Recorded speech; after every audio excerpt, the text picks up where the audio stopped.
দেখো 60 ফিট গৌরাঙ্গ দর্শন, মাথা উঁচু করে দর্শন করতে হয় গৌরাঙ্গদেবকে, গৌরাঙ্গকে। তুই মাথা পর্যন্ত তুলছিস? না না তুলছি বললাম।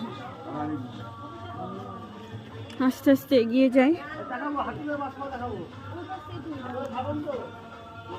মাছে হাতে ধরে বলে মাছে খায়। হুম, ওই যে লীলা, হ্যাঁ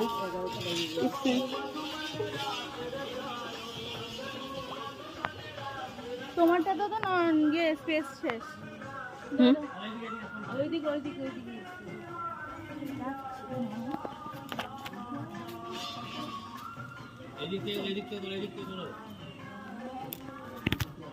দেখো হনুমান বজরং বলে। এটা কে? এটা কে যে এই